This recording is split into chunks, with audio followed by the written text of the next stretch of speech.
الحمد لله حمدا يوافي نعمه ويكافئ مزيده. الله أكبر كبيرا والحمد لله كثيرا وسبحان الله بكرة وأصيلا. Allah subhanahu wa ta'ala dit dans son livre: Inna Ibrahima kana ummatan qanitan lillahi hanifan wa lam yakun min al-mushrikin shakiran li an'amihi. Le Coran nous décrit à travers ces passages le statut d'Abraham, qui est notre père spirituel, dont nous célébrons aujourd'hui la mémoire. Tout le pèlerinage, le 5e pilier de l'islam, est organisé justement autour d'une activité cultuelle instaurée par notre père spirituel Abraham. Et cette fête que nous célébrons, la fête de sacrifice, est en lien avec cette communion universelle autour du pèlerinage, mais à distance. Nous vivons à un moment de pèlerinage, mais à distance à travers la fête de sacrifice. Sachant que le propre du culte, c'est d'unifier la communauté spirituelle en question. On peut dire, sans prétention aucune, que la seule religion monothéiste qui a réservé un culte à Abraham, c'est la religion musulmane. Pourtant, le judaïsme, le christianisme également se revendiquent de la tradition abrahamique. Sauf que le 5e pilier de l'islam est organisé justement autour de la construction de la Kaaba, premier temple dédié à la célébration de l'unicité d'Allah subhanahu wa ta'ala avec l'aide de son fils Ismaïl. Inna Ibrahima kana ummatan. Abraham était un vrai guide, un exemple pour tout croyant, pour tout musulman. Qanitan lillahi hanifa, c'est quelqu'un qui est dévoué totalement, obéissant totalement à la divinité d'Allah subhanahu wa ta'ala. C'était un croyant entier. Ce n'est pas un croyant partiel, à mi-temps, mais c'est quelqu'un qui vivait tout son être, qui fait graviter tout son être autour de la Kaaba de Dieu, autour de l'unicité d'Allah subhanahu wa ta'ala. Wa lam yakun min al-mushrikin, il n'était pas parmi les associationnistes. Il n'associait aucune divinité à Allah subhanahu wa ta'ala, que ce soit de manière consciente ou inconsciente. Le Hanif, c'est quelqu'un qui tend vers la pureté.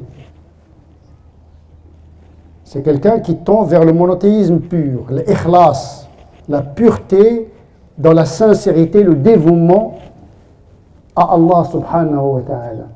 Et donc, Abraham avait une foi profonde. Cependant, cette foi et cette conviction d'Abraham est nourrie par la lumière de la raison. C'est peut-être l'apport d'Abraham dans l'histoire du monothéisme, c'est qu'il a introduit la réflexion dans l'économie de la foi. Il ne s'est pas contenté du statut du musulman, car pour lui, être dans l'islam ne signifie pas la fin des interrogations. Nous sommes tous des musulmans aujourd'hui, mais on a beaucoup d'interrogations.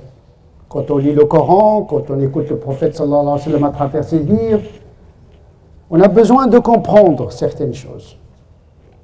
Donc il ne suffit pas d'être prophète pour avoir les réponses à toutes les questions. D'ailleurs, notre prophète sallallahu alayhi wa sallam a été enseigné par Dieu. Dieu lui-même lui a enseigné de dire « Wa qur rabbi zidni ilma ». Il y a la révélation, mais il y a la capacité de comprendre le contenu de la révélation. Il ne suffit pas d'être musulman pour avoir toutes les réponses comme ça, passivement, par magie. Il faut user de sa raison, parce que la raison, c'est un don de Dieu. C'est un outil. Ce serait un gâchis de mettre sa raison dans sa poche et de prétendre la soumission à Dieu avec aveuglément. Dieu veut un croyant intelligent, qui se pose des questions. Parce que quand on comprend les choses, on pratique mieux de sa religion. Il n'y a pas pire que le mimétisme. Inna wajadna aba'ana ala umma. Nos parents étaient musulmans, ils faisaient le fait de sacrifice, ils couraient derrière le mouton. Oh, c'est bon, c'est ça la fête, je suis musulman, je sacrifie la bête. Circuler, il n'y a rien à voir. Abraham n'était pas comme ça. Il s'interrogeait en permanence. Il a interrogé Dieu en permanence. Arini kayfa tuhyil mauta. Montre-moi comment tu ressuscites les morts. Ce n'est pas une suspicion, mais il veut savoir comment Dieu redonne la vie après la mort. Et Dieu de lui répondre, n'as-tu pas cru? Il m'a dit, mais si, ce n'est pas une question de la foi, mais la foi, il a besoin de sérénité. Donc, on est musulman et on le devient. Ce n'est pas un acquis total, c'est une construction en permanence. Il n'y a pas pire pour le musulman que de s'installer dans une identité imaginaire. Je suis musulman, donc voilà, ça va de soi. Non. Le Coran, la révélation, c'est un point de départ, ce n'est pas un point d'arrivée. Le Coran nous trace le chemin, mais qui va tracer le chemin en marchant. C'est l'homme, c'est le musulman qui va continuer le chemin. Le Coran ne va pas prendre ta place pour cheminer. Il t'éclaire, mais c'est toi qui dois prendre ta responsabilité quant à la compréhension, la pratique et le cheminement vers Dieu. Abraham, à cet égard-là, est l'exemple parfait. Quand il a vu dans le songe qu'il était en train d'immoler son fils, il s'est interrogé. C'est une vision. Est-ce qu'elle vient de Dieu? Est-ce qu'elle vient de moi? Inni ara fil manami anni adbahuk. Il a vu dans le rêve qu'il était en train de sacrifier son fils. Il n'a pas pris le couteau, il est allé directement bousiller son fils. Oh, il dit, bon voilà, je m'interroge, peut-être que Dieu, il plairait à Dieu que je sacrifie mon fils. Il a compris que le rêve, c'était une révélation de Dieu, peut-être. C'est pour cette raison qu'il a consulté son fils. Inni ara fil manami anni adbahuk, je vois dans le rêve que j'étais en train de t'immoler. Que penses-tu, mon fils? Donc, il partage son interrogation avec son fils, un enfant, parce qu'il est concerné par l'affaire. Vous ne pouvez pas prendre la décision à la place de votre enfant. L'orientation, les études, le mariage, etc. On n'impose pas à l'enfant, on le consulte, on l'intègre dans quelque chose qui le concerne. Parce que c'est lui qui va être sacrifié. Qu'en penses-tu? C'est toi qui décides. En réalité, ce n'est pas Abraham qui a décidé. Il a eu la permission de son fils. Fais ce qu'on te demande de faire. Il n'a pas dit fais ce que Dieu te demande. Il ne sait pas. Fais ce qu'on te demande de faire. Si c'est vraiment une vision qui vient de Dieu, eh bien elle s'accomplirait. Puisque les visions qui viennent de Dieu, eh bien elles se réalisent. Fais le geste. Si le geste s'accomplit, eh bien sache que tu as accompli un devoir divin. If'al ma tu'mar, satajiduni insha'Allahu min as-sabirin, tu me trouveras parmi les gens patients. Parce que c'est une épreuve. Ils ne sont pas sûrs de l'information, ils vont passer à l'acte pour vérifier est-ce que la vision est une vision de Dieu, parce que si la vision de Dieu, eh bien le couteau va passer. Fais le geste et puis on verra. Si le couteau passe, l'ordre vient de Dieu. Si le couteau ne passe pas, la vision ne vient pas de Dieu. Effectivement, Dieu n'a pas besoin d'un sacrifice inutile. Dieu n'ordonne pas de tuer un innocent. Un enfant innocent, parce que l'idée qui circule chez les musulmans, les savants également, qui pensent que Dieu a ordonné à Abraham de sacrifier son fils, c'est un scandale. Un Dieu qui interdit de tuer une âme innocente,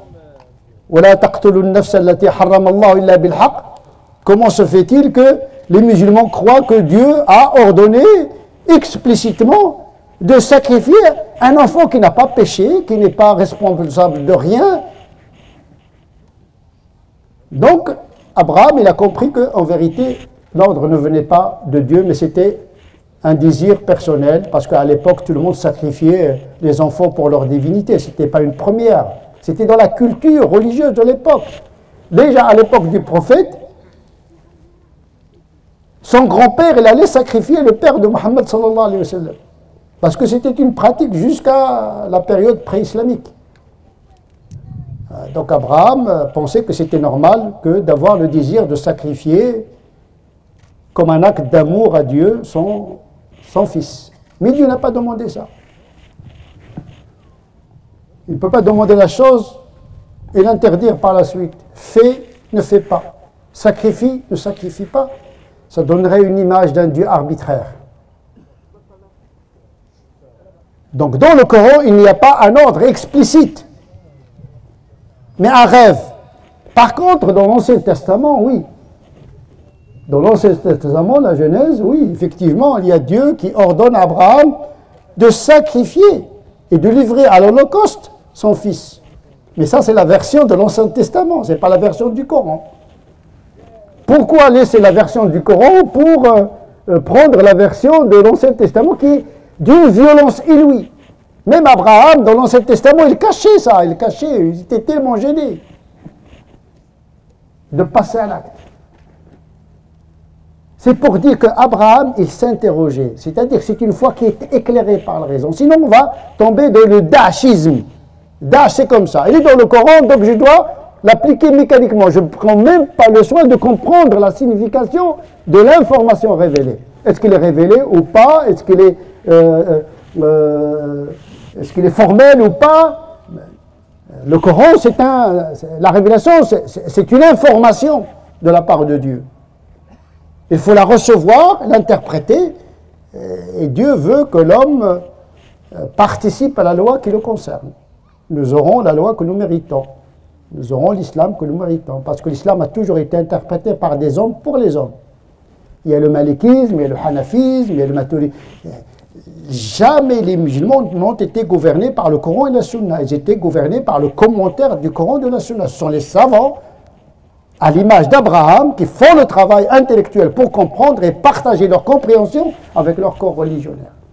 Donc c'est une foi confiante, mais qui se pose des questions.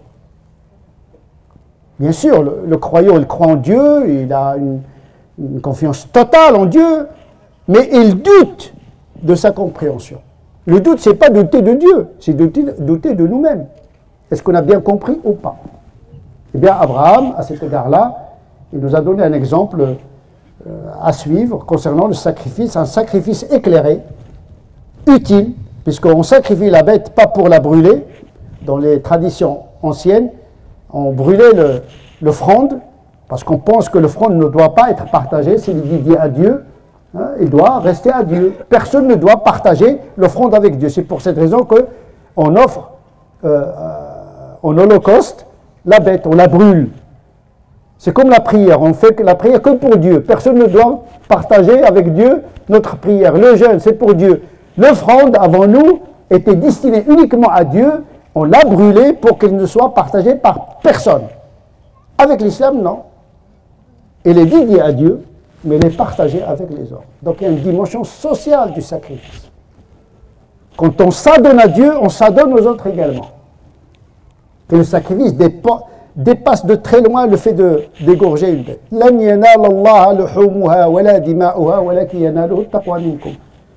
Le Coran dit, ce n'est pas la chair et le sang de la bête qui va atteindre Dieu, mais c'est la piété, l'acte de piété. L'acte de piété, c'est l'acte intérieur. On peut donner l'impression qu'on a sacrifié quelque chose pour Dieu, mais on reste des égoïstes. Il faut sacrifier l'ego qui nous habite. Le couteau intérieur qui sacrifie l'ego. Ah oui, c'est trop facile de sacrifier une bête, mais il est très difficile de sacrifier la bête qui nous habite, c'est-à-dire l'égoïsme. Donc sacrifier l'égoïsme pour vivre l'altruisme avec autrui. C'est ça l'image que nous devons donner à la société dans laquelle nous vivons. Il faut expliquer à notre société la signification du sacrifice. Ce n'est pas courir derrière le mouton toute la journée et chercher le sang. Qu'est-ce qu'on va manger le soir, le foie, passer tout le temps à parler de la bête. Et on oublie Abraham et Dieu dans l'histoire. Et donc, le sens disparaît dans la pratique, une forme de sécularisation sauvage de nos pratiques. Il faut réhabiliter le sens du sacrifice. Et ne pas donner cette image de la barbarie, des musulmans qui coupent les gorges. Il faut expliquer. D'ailleurs, le sacrifier une bête, ce n'est pas une obligation, c'est une sunna. Et assister à la prière est plus recommandé que le fait de sacrifier, parce que c'est le sens qui importe le plus. C'est le sens du sacrifice qui dépasse le fait d'offrir une bête à Dieu et de manger toute la journée les parties de la bête. C'est dommage, ça serait une idolâtrie. On se focalise plus sur la bête que sur le Dieu de la bête, Dieu d'Abraham, Dieu des musulmans. Et donc il ne faut pas que Dieu disparaisse dans nos pratiques, il faut qu'il soit toujours présent. Un Dieu qui demande un sacrifice utile pour l'humanité. Nous voulons un islam qui est altruiste, qui apporte une valeur ajoutée à la société. C'est ça le sens du sacrifice ici maintenant. نسأل الله عز وجل أن يجعلنا من الذين يستمعون القول فيتبعون أحسنه أولئك الذين هداهم الله أولئك هم أولو الألباب. الحمد لله وحده والصلاة والسلام على رسول الله وعلى آله وصحبه ومن والاه. اللهم اهدنا فيمن هديت وعافنا فيمن عافيت وتولنا فيمن توليت وبارك لنا فيما أعطيت وقنا واصرف عنا شر ما قضيت. اللهم ربنا آتنا في الدنيا حسنة وفي الآخرة حسنة وقنا عذاب النار. اللهم ربنا آتنا في الدنيا حسنة وفي الآخرة حسنة وقنا عذاب النار. اللهم ربنا آتنا في الدنيا حسنة وفي الآخرة حسنة وقنا عذاب النار. اللهم صل على سيدنا محمد وعلى آل سيدنا محمد كما صليت على سيدنا إبراهيم وعلى آل سيدنا إبراهيم وبارك على سيدنا محمد وعلى آل سيدنا محمد كما باركت على سيدنا إبراهيم وعلى آل سيدنا إبراهيم في العالمين إنك حميد مجيد. تقبل الله منا ومنكم. سبحان ربك رب العزة عما يصفون وسلام على المرسلين والحمد لله رب العالمين.